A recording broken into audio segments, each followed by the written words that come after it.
Yeah, that's. Let me start with the main question right now. Everybody's talking about the silence that is happening between Iran and the United States. And I think nobody can explain that what's going on, what is happening behind the scene. But from your point of view, what is going on? There were no attacks in the last 3 days, if I'm not mistaken, Hmm. more than 72 hours. That's right. And there is no attack, Iranian attack on GCC countries as well. What is going on in your opinion? Well, obviously, Iran is not going to attack uh, U.S. assets or anyone in the region if it's not attacked. We did not start the war. We didn't start the escalation. We didn't restart the war. We always negotiated in seriously. The Americans last year, they used negotiations as a cover to start the 12-day war. They did it again 5 months ago with this war. So the Iranians take their agreements very seriously. I I don't watch Western media, but I've been told that in the United States they're saying that Iran uh, brought down the MOU by firing at ships in the Strait of Hormuz, which is of course nonsense. Those ships came after uh, almost 3 weeks of U.S. violations with regards to almost all aspects of the deal, and then ultimately they violated every single article of the deal. They refused to force the Israeli regime to leave Lebanon. They did refuse to hand over Iranian stolen assets. These are were all a part of the agreement. They expanded the sanctions regime, another violation. They continued to threaten Iranians, a violation. They they removed the sanctions. They lifted the sanctions on Iran's oil export. Then they returned it out. They reversed it after just a few days. Another violation. Then the one that led us to where we are was the United States. While carrying out all these violations, they opened up their own corridor in the Strait of Hormuz in violation of Article 5, and with the complicity of the Saudis, the Kuwaitis, and the Qataris, and the Emiratis. They sent ships through that corridor despite repeated Iranian warnings. Ultimately, the Iranians hit 3 ships because they'd warned the Saudis, the Emiratis, the Americans, the Kuwaitis, and so on for days. And then the Americans fired at Iran, attacked Iran, relaunched the war, another violation. And of course, they reinstated the siege, which is the final violation. Everything that has been violated. So they have nothing to complain about. And Iran carried out its obligations. Now, many criticize Iran online. I've seen people. I don't engage a lot on Twitter because I'm really overwhelmed with different things that I have to do, and but I do see sometimes what people write or say that Iran is naive, Iran shouldn't negotiate, Iran should initiate war. Iran has certain principles. It has religious principles that it has to abide by. So it doesn't initiate war. It doesn't initiate uh, escalation, and it carries out negotiations in good faith. Of course, that doesn't mean Iran is naive. Iran, contrary to popular belief, before the 12-day war, and sorry, I digress. I know I'm not answering your question, but I'll get to that shortly. Iran, prior to the 12-day war, it knew that the United States was going to attack, but they negotiated anyway because they wanted to show Iranians and the international community that the trouble is not Iran, it's the United States. Some people say that's useless, a useless endeavor, but I think the opposite is correct. Before this war, the Americans again used negotiations as a means of deception, but the Iranians weren't deceived. What they did do again was show the international community and Iranians, some Iranians who may have asked, well, or wondered what if we had negotiated? Maybe there wouldn't have been a war. So Iran made sure that, as they say in the United States, all bases are covered, so that later on no one can blame Iran for war. And of course, the MOU. The Iranians knew And we've discussed this together on your show. And we've discussed all of these things in over the last year, more than a year. But during the MOU, when the MOU was signed, Iran knew that the United States would violate it. They knew that the United States would most probably undermine it. But the Iranians used the MOU as a means to prepare itself for the next stage. They had tens of millions of barrels of oil in tankers waiting, stuck in the Persian Gulf. They sold them, brought in necessary supplies. It's a country of 90-some million people. You have to take care of your people. So it wasn't because Iran was naive.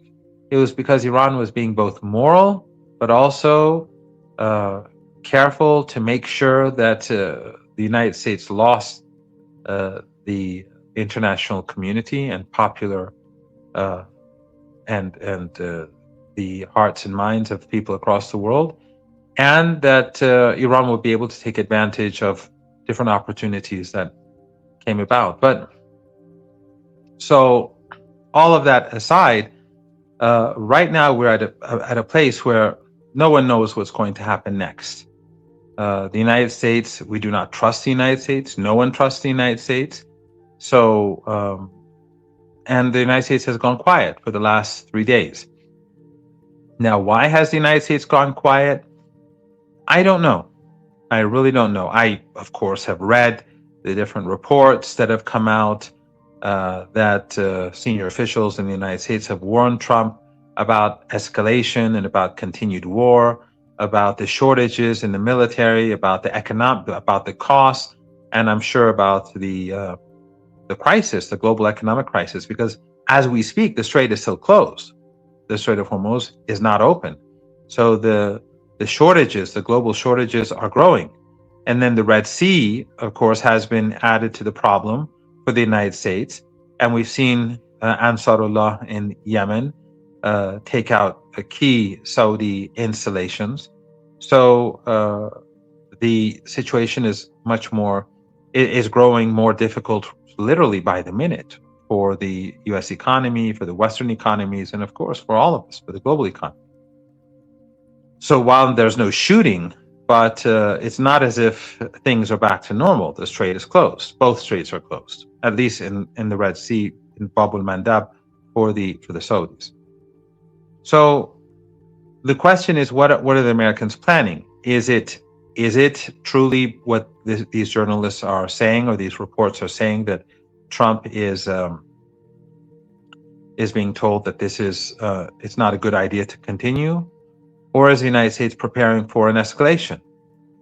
We don't know. The Iranians believe that it's quite possible that the United States may choose one of 4, let's say, options. One is to end the war and to seek a solution.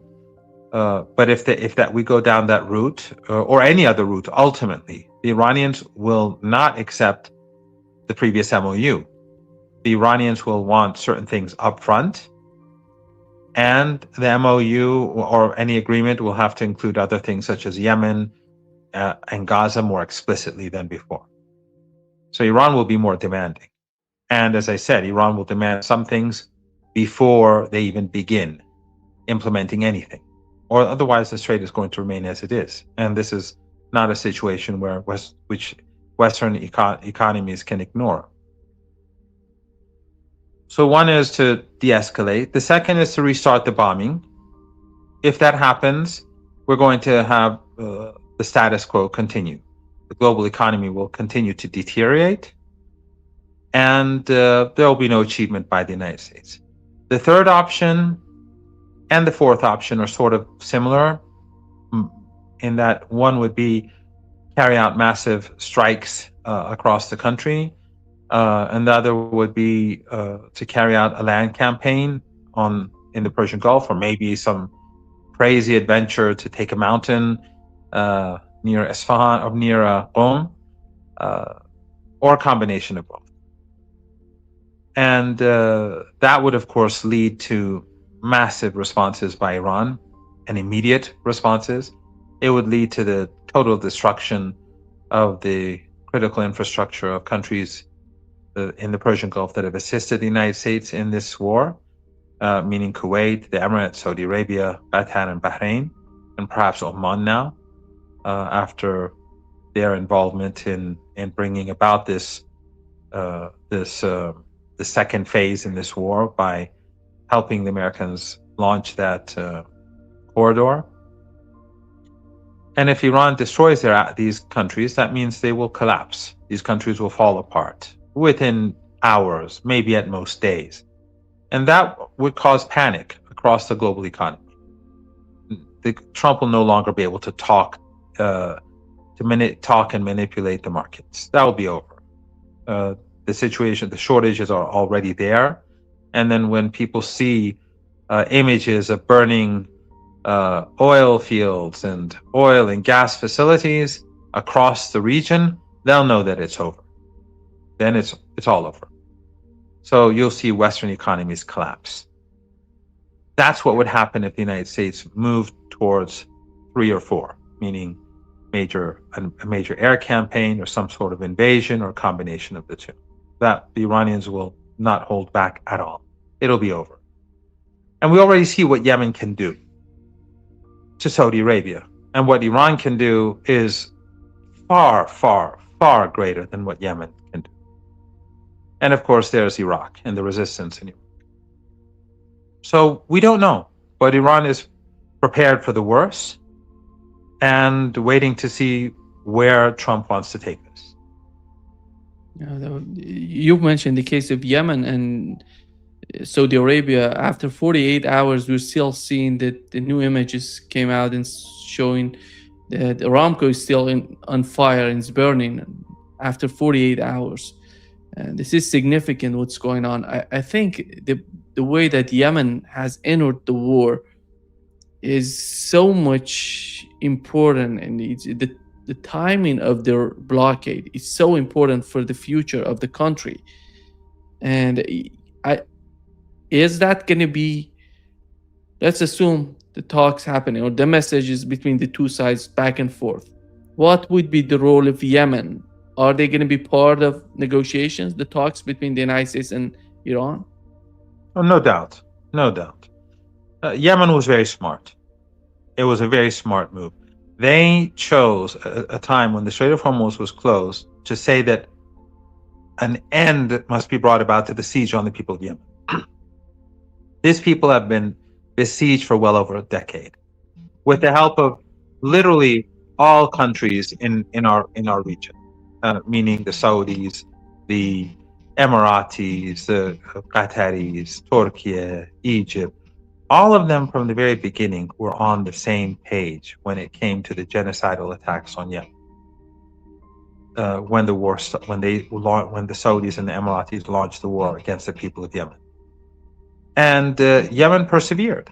And for years they fought back, and ultimately they created their own missile and drone capabilities. And they started striking Saudi oil infrastructure, and that led to the ceasefire. But the siege is still in place. This must come to an end. You can no longer strangle our people. And this is the best opportunity, because when the Strait of Hormuz is closed, then the impact of the closure of the Red Sea becomes much greater. If Yemen had done this, let's say, during the MOU or before the war had started, the impact would have been significant, but much less, because most Saudi oil and its petrochemical products or refined products come from the Persian Gulf.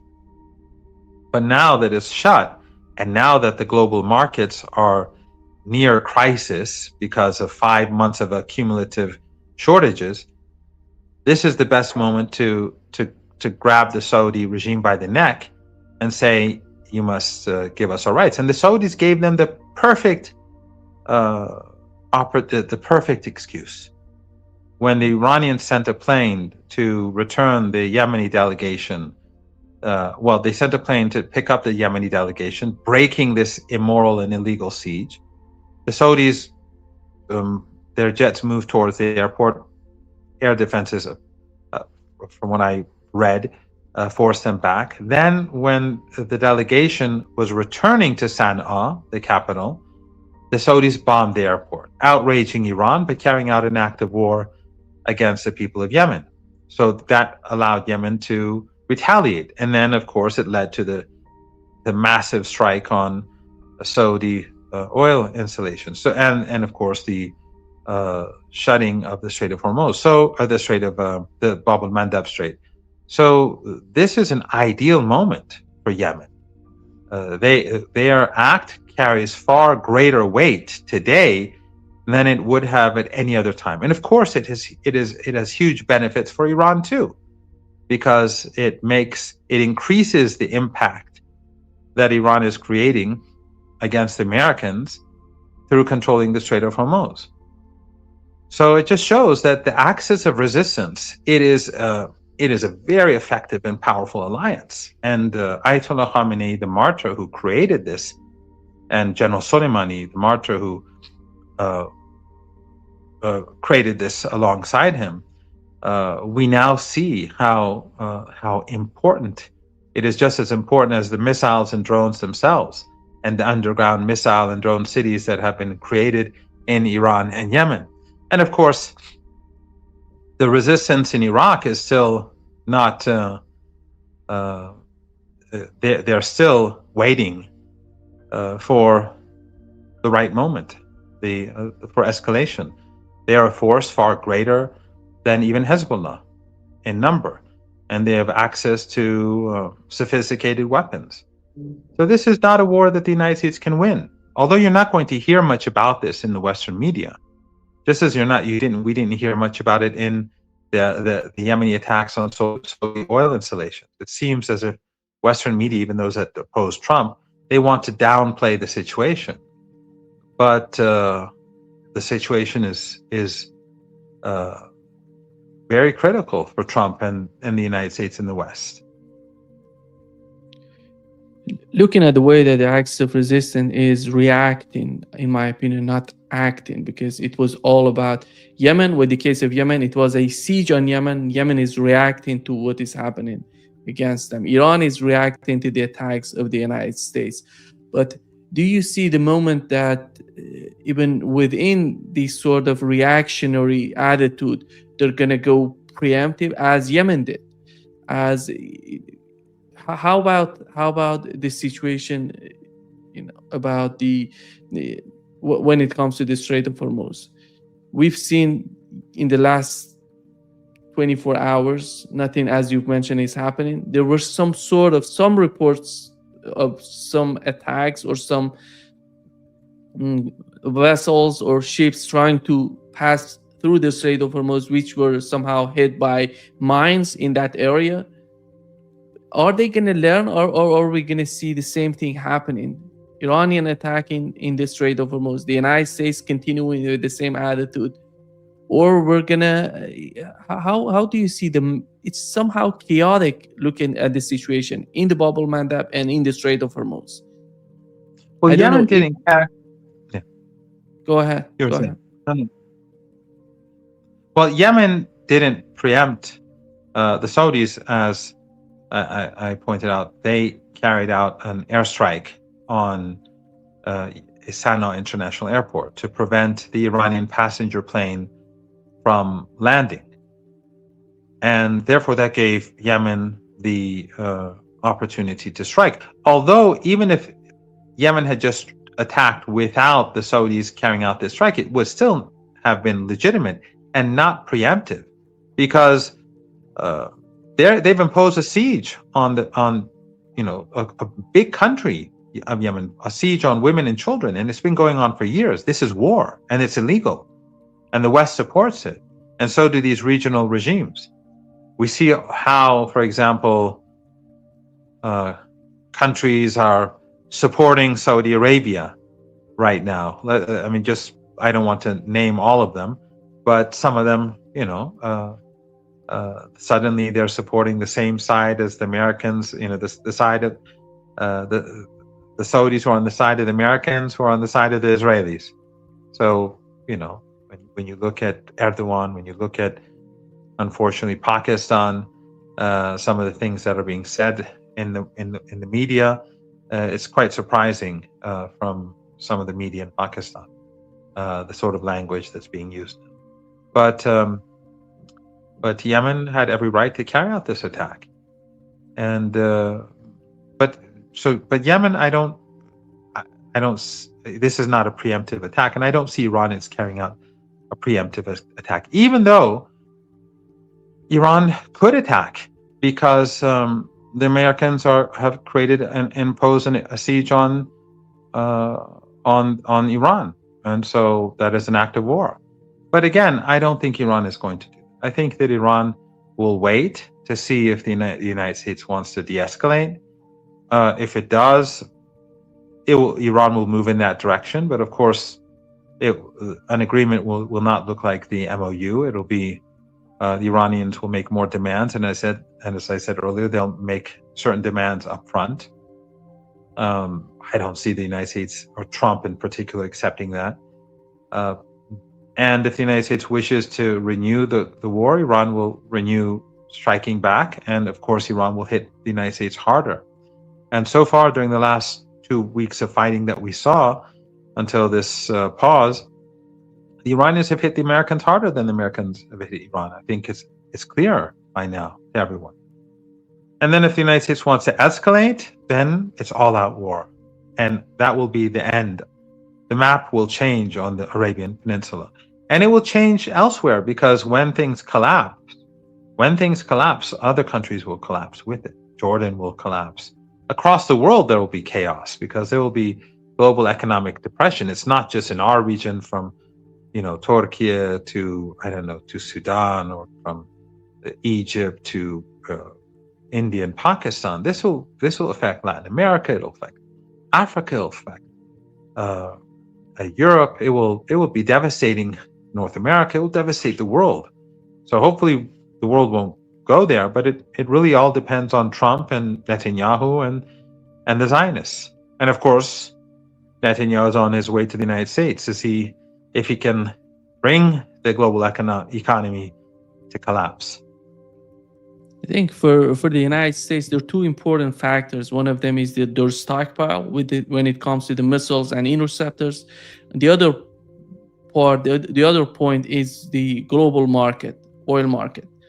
On the part of Iran, I don't know how do they feel about the targets in the GCC countries. It seems to me that they have somehow hit most of the targets in these countries, and they're somehow running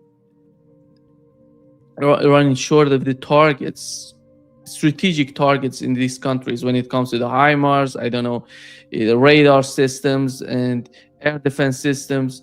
Because in the recent attacks, even by the Yemeni attack or Iranian attack, you don't see air defense system working.